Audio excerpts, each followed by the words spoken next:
नमस्ते, म डाक्टर महेश कुमार गौतम। आज तपाईहरूलाई रुगाखोकी लाग्दा एन्टिबायोटिकको प्रयोग गर्ने कि नगर्ने, त्यसको आवश्यकता छ कि छैन भन्ने बारेमा साधारण जानकारी दिन गइरहेको छु। साधारण जनमानस मात्र होइन, कति डाक्टर साहबहरूले पनि आफ्नो बालबालिका बिरामी हुने बित्तिकै, रुगाखोकी लाग्ने बित्तिकै एन्टिबायोटिक चलाइदिनुहुन्छ। किन चलाउनुहुन्छ डाक्टर साहबहरू भनेर सोद्धाखेरि उहाँहरूले पनि अब मैले नचलाउने भनेर के गर्नु, मेरो परिवारमा अरूले मान्नु नै हुन्न, जोड दिनुहुन्छ भनेर मैले त चलाइदिन्छु भन्नुहुन्छ।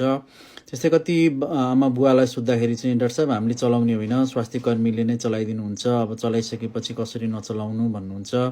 कतिले मैले त औषधि पसल गएर साधारण औषधि मात्र खुवाएको हुन्छु डाक्टर साहब भन्नुहुन्छ। अनि के औषधि खुवाइरहनु भएको छ देखाउनुहोस् त भनेपछि त्यसमा एउटा वा दुईटा एन्टिबायोटिकको झोल औषधि पनि रहेकै हुन्छ। त्यसैले पनि तपाईहरू एकदमै सचेत हुनु आवश्यक छ। एन्टिबायोटिकले केमा काम गर्छ भन्ने कुरा जान्नु आवश्यक छ। एन्टिबायोटिकले ब्याक्टेरियल इन्फेक्सनमा मात्र काम गर्छ, ब्याक्टेरिया बाहेकका इन्फेक्सनमा यसको कुनै रोल छैन।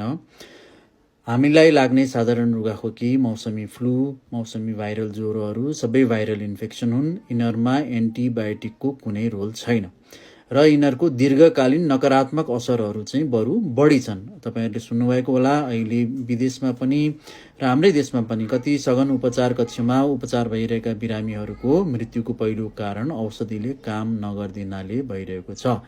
यसको अर्थ नचाहिएको बेलामा अनावश्यक एन्टिबायोटिक खाइदिनाले कीटाणुहरू तगडा हुँदै जाँदा भोलि चाहिएको अवस्थामा यस्ता एन्टिबायोटिकहरूले काम नगर्ने हुन सक्छ।